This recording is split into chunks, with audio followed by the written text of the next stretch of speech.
Ethan Cole never liked the sound of rain anymore. It used to calm him, the steady whisper of drizzle against the cedar trees behind their house in Bellevue, Washington. But lately, each drop felt like a ticking clock, measuring the distance between him and the woman sleeping on the other side of the bed. The digital clock blinked 12:47 a.m. Her back was turned. Again. He couldn't remember the last time she'd reached for him first. It was always him now, reaching out, brushing her shoulder, only to feel the faint stiffness, the polite stillness of a body pretending to sleep. Ethan stared into the dark, his mind chasing itself.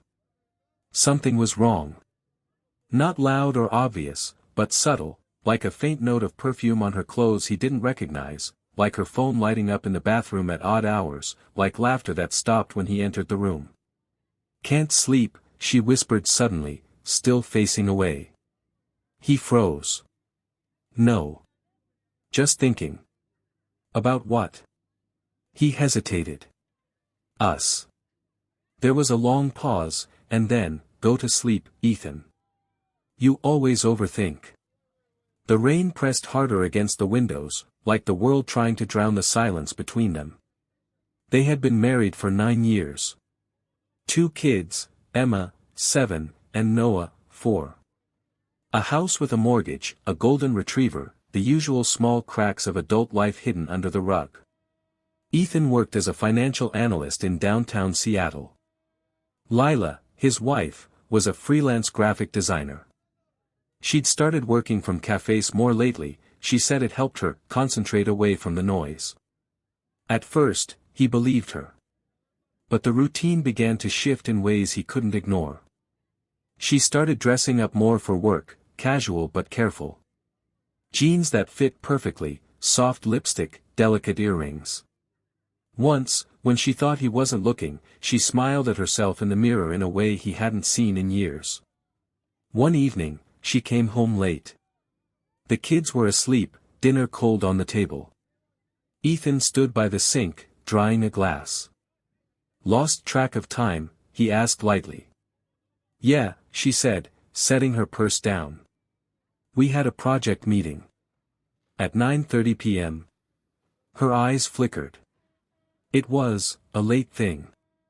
You know how creative people are. He didn't push. But when she went upstairs to shower, he noticed her phone still in her purse. The screen lit up briefly with a message. "Had a great night. Same time next week." No name. Just a gray notification bubble. And that was the moment Ethan realized his world had begun to tilt. He didn't confront her. Not yet. Instead, he began to observe, quietly, almost scientifically. He noted how she smiled at her phone sometimes when she thought he wasn't looking. How she deleted text threads the moment they ended. How she always claimed to be exhausted on weekends.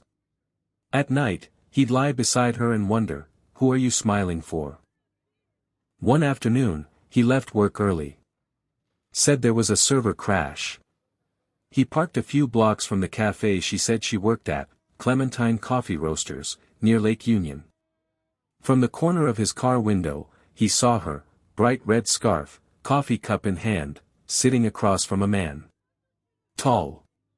Clean cut. Probably mid-30s. They weren't touching, but their bodies leaned toward each other, that unconscious gravity that two people share when they've already crossed a line. Ethan's heart hammered so loud he thought the windshield might crack. When she laughed, really laughed, he realized she hadn't laughed like that with him in years. He drove home without saying a word. That night, when she kissed him goodnight, he wanted to ask who was he. But instead, he whispered, "I love you." And she said, "I know." 2 weeks later, her phone buzzed while she was in the shower. Ethan's hands trembled as he picked it up. Just one name on the screen this time. Marcus. The message read, "I miss you already." He set the phone down and sat on the edge of the bed, staring at the carpet. Marcus. It was such a simple name, ordinary, harmless, but it carried the weight of every lie she told him. That evening, while they were cooking dinner, he asked casually, "Who's Marcus?" She froze for a fraction of a second, barely noticeable, but enough. "Marcus? Oh. He's a client. For the cafe project. A client who texts you that he misses you." The knife she was using to chop onions slipped and clattered onto the counter. Her eyes lifted to his. "Are you checking my phone now?" "I'm asking you a question, Lila." Her voice rose, sharp and defensive. "You're paranoid, Ethan. Just because I have a friend doesn't mean I'm." He interrupted softly, "You're not a good liar." The silence that followed was suffocating. The kids' laughter from the living room felt like another world. That night, she slept in the guest room. Days turned into weeks of icy distance. The small rituals that once held their life together began to crumble. No morning kisses. No shared meals. Just logistics, who's picking up the kids, who's paying the bills.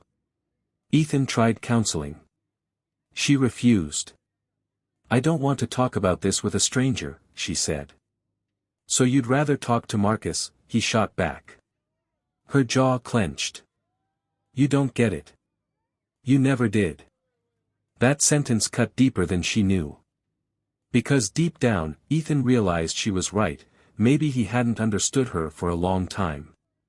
He'd gotten lost in spreadsheets, deadlines, and promotions, while she was slowly disappearing into her loneliness. But even knowing that didn't make her betrayal easier to bear. One evening, she went out again, said she was meeting a client. Ethan followed. He parked 2 streets away from a quiet apartment complex near Green Lake. He watched her enter a unit, Marcus's, he guessed.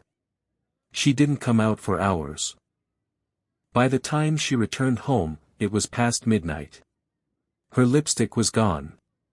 Her hair smelled faintly of cologne that wasn't his. Ethan lay awake, staring at the ceiling, thinking, so this is what the end feels like. He confronted her 2 days later. No shouting, no violence, just raw truth. "I know you've been seeing him," Ethan said. Her face went pale. "Ethan. I saw you at his place. You can stop lying now." She sat down, trembling, then whispered, "I didn't mean for it to happen." "Then why did it?" Her eyes filled with tears. "Because I was lonely. You stopped seeing me years ago. I felt invisible." He laughed bitterly. "So you found someone who could see you?" She nodded, silent. The conversation stretched into the early hours. There was no resolution, no forgiveness. Just exhaustion and an unspoken understanding that something irreparable had happened. The next morning, she packed a small bag. "For the kids' sake," she said, "let's not make this ugly." Ethan stood in the doorway, hands trembling. "You already did." The following weeks were a blur. Friends whispered, neighbors speculated. Ethan filed for separation. Lila moved into an apartment downtown. They shared custody, awkward handovers at school, forced smiles for the kids. Every night, Ethan came home to silence.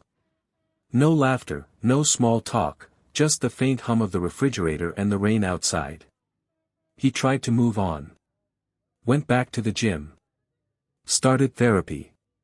Even went on a few dates, though none lasted long. Every time he saw a woman smile across the table, he thought of Lila's red scarf, that laugh in the cafe. Pain had a way of looping back on itself. Months later, Marcus reached out. He sent Ethan an email, short, apologetic, sincere. "I didn't know she was married at first. When I found out, she told me you were separated. I ended it weeks ago. I'm sorry for the pain this caused you. I really am." Ethan stared at the message for a long time. So Marcus had ended it before she left him. That meant she hadn't chosen love. She'd chosen escape. He realized then that infidelity wasn't always about lust.